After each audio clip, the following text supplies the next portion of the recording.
Bonjour à tous les amis, j'espère que vous allez bien, j'espère que vous êtes en forme pour cette nouvelle revue de la semaine. Donc on se retrouve encore une fois pour analyser l'euro USD et le GPB USD ou la GPB USD étant donné que c'est la livre sterling contre le dollar américain. Donc là on peut voir directement en daily, on se retrouve directement sur l'euro USD en daily. Donc le biseau qu'on avait descendant, excusez-moi, qui était un petit peu en train d'accumuler, il y a eu une cassure ici par le haut. Comme vous pouvez le voir, je vous avais expliqué qu'il fallait un gros volume pour pouvoir simplement valider la cassure. Et c'est exactement ce qui s'est passé. Regardez, après qu'on ait eu cette impulsion, on a retesté au moment du retest. Là, et à ce moment-là, il fallait vraiment un volume permettant de dire bon, l'euro-dollar repart à la hausse. Okay, donc là, il y a eu ce volume. Donc ce volume a eu lieu. Il est juste là. Donc ça, lorsqu'il y a eu cette validation daily, moi ce que j'ai fait c'est que j'ai pris un achat. Voilà, j'ai pris un achat et cet achat là on est parti chercher les 1,13 440, donc c'était plutôt cool. On a pris pas mal de points, puis arrivé un petit peu vers les 1,13 à 470, je me suis dit bon, là après avoir quand même eu un volume assez important, on risque tout simplement d'avoir la moyenne mobile 200 qui nous gênerait un peu. Je m'attendais pas forcément à une baisse aussi violente étant donné l'impulsion donnée pour pouvoir reprendre un ascendant haussier. Donc moi je me disais bon, là après avoir une belle impulsion comme ça daily, double bottom, qu'on a un peu plus sur du plus long terme, qu'on peut voir au niveau de ces deux flèches, il y a le bottom, c'est juste là. Donc là on se dit bon, là double bottom, retest, tout ça, ça a l'air plutôt sympa. J'espère juste qu'on va pas rejeter sur ma zone de contrat qui est juste là. Donc c'est une zone vraiment optimale pour revendre dans le cas où il y a de beaux rejets H4 ou daily. Et justement, ce qui s'est passé, c'est que malheureusement en daily, on a rejeté et on a cassé un petit peu la zone de contrat en daily tout en rejetant. Voilà. Donc j'ai pris une vente à 1,12 900 exactement, qui s'est très très bien déroulé comme on peut le voir. Et du coup, le marché on l'a pris à l'achat, à la baisse, correctement. Donc c'était plutôt bien. Donc là, pour la semaine à venir, ça va être très très important de voir comment l'euro USD agit. On peut voir que les volumes baissiers sont très très très très faibles. On ne sait pas réellement pourquoi ça baisse, peut-être parce que c'est la dernière journée et qu'on a eu un très beau signal de vente sur sur une belle zone de vente tout simplement. Donc ça a vendu, donc ça a suivi le mouvement, ça a vendu. Et à mon avis, là c'est la semaine prochaine, début de semaine, il faudra surveiller la zone des 1,11 600, 1,11 500, qui sera une très bonne zone de buy, bien sûr, après la zone des 1,11 100, 1,11 tout court. Voilà. Donc là, franchement, si on commence à aller chercher la zone la plus basse, là, on pourra se dire, bon, là, c'est la troisième fois, quatrième fois troisième fois exactement qu'on va aller tester cette zone. C'est peut-être le moment de la break, donc il va falloir faire gaffe par rapport à ça, parce qu'on va parler aussi de la livre sterling contre l'USD juste après. Vous allez voir un petit peu qu'il y a une certaine similitude par rapport au graphique. Donc là, ça va être une zone assez risquée. Bon, on se retrouve en plein milieu sur les 1,12, donc là, franchement, prendre des trades long terme, ça reste compliqué. On ne sait pas réellement ce qui va se passer à long terme. Mais là, par exemple, si on regarde en H4, voilà, si on se positionne en H4, on peut voir que tout simplement, seconde, ok.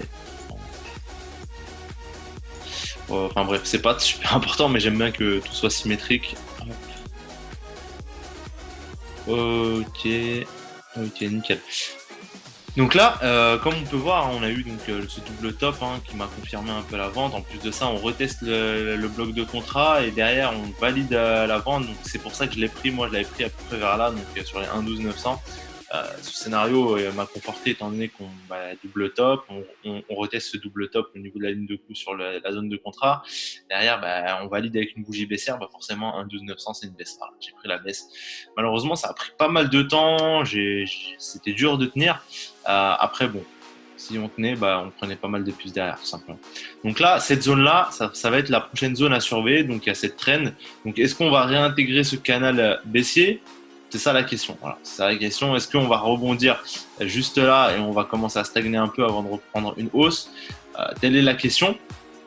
Maintenant, À surveiller, donc là l'objectif du double top aurait été donc 1,13 429 1,12 960, donc on a à peu près 50 pips d'objectif pour tout simplement ce double top. Donc là 1,12 950, il aurait fallu chercher les 1,12 400, 1,12 500, donc voilà, on a cassé largement l'objectif, on est parti même plus bas que l'objectif. Donc ça, je pense que c'est dû aussi au fait qu'on était vendredi et que à partir en contre-tendance sur la tendance d'un rejet, on se dit merde, vaut mieux pas tout simplement. Donc là, c'est ça qui s'est passé à mon avis. Voilà. Donc à surveiller la semaine prochaine, parce que c'est assez étonnant, les volumes sont très faibles au niveau de la vente, mais sont très élevés lorsqu'on a eu l'impulsion haussière. Voilà. C'est-à-dire qu'il y a pas mal d'acheteurs, toujours, je pense, dans la course, étant donné qu'on a sûrement pris des achats ici, sûrement sécurisés, bien sûr. Après, à voir. Là, pour le moment, on n'a pas réellement de belles zones, mais voilà, vous pouvez prendre des screens directement pour pouvoir travailler les zones que vous avez à l'écran directement. Ce sont de très très très bonnes zones de vente et d'achat, donc n'hésitez surtout pas, les amis, c'est fait exprès que je vous trace en fait les principales pour que vous puissiez les jouer correctement, vous voyez. Ça c'est donc là la zone qui serait sympa à jouer, donc travailler la semaine prochaine, ça serait cette zone là, hop, juste là, ce serait une zone plutôt sympa, voilà, juste là. Donc là ça serait une zone d'achat qui serait plutôt cool à prendre, donc à voir. Dans le cas d'une cassure, on y a plus cherché le bas de zone, qui serait plus vers là, voilà. Ok, hop.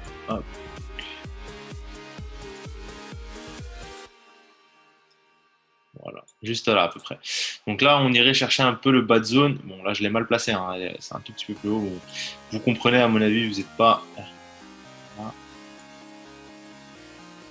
Ok, bon, ça, faut que je déplace. Ok, nickel. Donc là, ça c'est les zones que vous pourrez jouer. C'est des zones assez simples à prendre, avec des stops assez serrés en plus de ça. Donc ça minimise le risque, c'est ça qui est cool.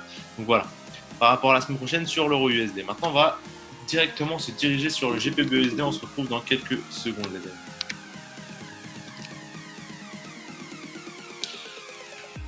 Ok, c'est nickel. Donc là, hop, comme chaque semaine, on a déjà les scénarios, les trends qui sont déjà tracés, là où on peut prendre des ventes, des achats, etc. Donc c'est plutôt cool. Donc on va se mettre d'abord en daily pour avoir un petit peu une vue d'ensemble, puis après on voit directement par la suite la reste de la visu qu'on peut avoir. Ok, nickel. Ouais. Ok, donc là c'est pareil, comme l'euro USD, vous pouvez le voir. Donc c'était pas que contre l'euro que le dollar avait faibli, c'était aussi avec la livre sterling et d'autres paires, bien sûr. Donc là, on peut voir qu'il y a eu une très belle impulsion haussière. C'était magnifique, franchement. Je me disais, là, si on recasse pas tout simplement les 1,27, si on recasse pas les 1,27, là, forcément, on va devenir acheteur sur très très long terme. Contre, si on cache les 1,27, on risque vraiment de revendre encore très très fort, parce que la hausse qu'il y a eu, elle n'était pas due à la livre sterling, elle était due à l'USD. Donc, comme j'avais précisé pendant la revue de la semaine dernière, je disais de faire très très attention à la livre sterling, parce que c'est pas grâce à elle qu'on a eu la plupart des mouvements haussiers, c'est grâce aux paires qui étaient face à elle. Donc voilà, c'est ça qui a permis vraiment une hausse. Donc là, si on regarde en daily, ça c'est une structure qui nous dit bon là on va vendre très très fort encore plus bas, vous voyez. Après plus bas, je sais pas ce qu'il y a. Plus bas, je sais pas ce qu'il y a là. Je sais pas, on va chercher à aller chercher quoi, parce que on va regarder rapidement en weekly, mais franchement c'est après ça devient dangereux quoi. Genre là je sais pas où est-ce que ça va nous mener. C'est assez compliqué. Là, on est vraiment dans des zones tendax. C'est-à-dire que c'est des zones, si on les casse, on risque, il n'y a plus rien en fait. Il y a plus rien. On risque d'atteindre en fait la prochaine zone, donc qui est juste là. Donc, tac. Ok. Donc, là, en fait, on risque d'intégrer un petit peu cette zone de range dans le cas où on casse. Dans le cas où on casse un petit peu cette trend là, on risque d'arriver dans un range qui serait compris entre les 1,21 400 et les 1,25 1,26. Voilà. Donc ça sera un range de 400 pips pour la livre sterling, comme on a eu un petit peu là après avoir eu une cassure un petit peu pour la première fois de cette trend là. Quand on a eu la cassure, ce qui s'est passé, c'est qu'on a range un petit peu avant de reprendre un élan aussi. Donc là, c'est ce qui pourrait se passer actuellement. Encore une fois, en tout cas, vu l'avalement weekly qu'on a eu sur la dernière bougie, C'est ce qui présage en tout cas. Ce qui est présage, donc c'est vraiment une baisse encore jusqu'au 1,21 269. Donc une livre sterling qui serait faible contre toutes les autres devises tout simplement. Donc à surveiller, hein, bien sûr, c'est pas bon là. Franchement, le scénario il serait validé si on regarde en weekly, on prendrait une vente maintenant. Voilà. Une vente maintenant dès lundi, l'ouverture, on prend une vente. Donc, à voir. Franchement, à voir. Ça reste assez compliqué de prévoir d'aussi grosses cassures qui impliqueraient d'aussi gros mouvements. Donc ça, c'est quelque chose qu'on doit suivre sur des petites time frames un peu plus pour voir un petit peu le mouvement, comprendre un peu le mouvement plus facilement, tout simplement. Donc là, en termes d'analyse technique, ce qu'on pourrait aller chercher, c'est les 1,25 600. Donc sur les 1,25 600, on prendrait un achat automatiquement. Donc je vous le donne dès maintenant, je vous le dis. Hein. Sur les 1,25 600, juste ici. Hop. Hop. Ok. Des petites zones. C'est très évident de mettre des ellipses sur de ces petites zones. Ok. Donc là, hop, c'est juste là. Donc là, ce serait une zone d'achat qui serait plutôt sympa étant donné que, pareil, hein, la time frame qui serait plutôt sympa dû au fait que on aurait un stop loss qui serait assez limité. C'est-à-dire que là, si on prend un achat sur les 1,25 580, on met son stop loss vers les 1,25, même dans le cas d'un scalping, hein, on regarde un petit peu précédemment. Je pense que les 1,25 300, 200 maximum, ça suffit. Hein. Après, si vous voulez prolonger, vous êtes mis dans la tête que vous pouvez perdre 50 pips dans votre money management, vous pouvez aller jusqu'au 1,26 maximum. 1,26 maximum, pas plus long. Excusez-moi. Si vous prenez sur les 1,25 500, 600, donc vous pouvez vous permettre jusqu'au 1,25, excusez-moi. Voilà, pas plus loin, parce que voilà, il y a eu un volume baissier en H1 qui est assez important. Donc là, comme vous pouvez voir, après une baisse aussi forte, forcément, si on arrive jusque-là, on risque d'avoir une micro-correction. Donc, dans tous les cas, vous pourrez prendre une vingtaine, trentaine de pips assez facilement sur cette zone. Donc, voilà. En tout cas, par rapport à la livre sterling, sur du long terme, pour le moment, on est bien parti encore pour baisser, même si il y a de cela un mois, je pense que j'étais encore sur des plans où j'allais prendre une hausse long terme. Donc là, pour le moment, voilà, vu le rejet qu'on a eu, là, je repasse sur un plan où on pourrait plus casser pour aller vendre encore plus. Donc à surveiller, hein, parce qu'on a déjà eu des scénarios un petit peu qui ressemblent à ça, comme vous pouvez le voir juste là. Hein, par exemple, on a eu un rejet, donc il y a une bougie qui s'est formée jusque là, donc ça veut dire qu'on a eu un mouvement de passage au-dessus de la moyenne mobile 20, un rejet au niveau de la 50, c'est pas de la 20 exactement comme ici. Mais derrière, on a eu une grosse bougie baissière. Donc là, cette configuration, on aurait dit, on clôture sous, on vend. Sauf qu'en daily, voilà, elle est là et on a reclôturé là-haut. Donc si vous attendiez pas la clôture daily, vous vous êtes fait avoir très très fort. Donc là, la clôture daily a eu lieu. En plus, elle a cassé le précédent plus bas, même si le précédent plus bas daily a été cassé, le précédent plus bas H4, je crois qu'il n'a pas été cassé. Ouais, il n'a pas été cassé, donc voilà, ça reste encore possible de reprendre un achat sur la zone des 1,25 500. Dans le cas où en H4 aussi aurait cassé directement ici 1,25 400, là c'était vendeur direct sans discuter. Voilà, donc j'espère que cette revue de la semaine, les amis, vous aura plu. Donc comme chaque semaine, franchement, je vous le dis honnêtement, suivez vraiment les revues, surtout les live trading pour les premiums.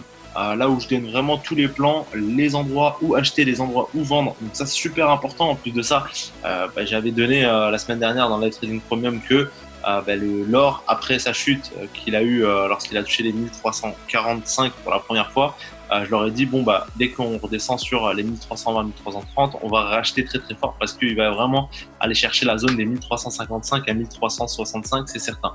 Voilà, il est allé à nouveau la chercher, donc on a bien mangé. En plus de ça, on a revendu sur cette zone-là, ce qui nous a permis de manger plus d'une centaine de points assez rapidement. Voilà.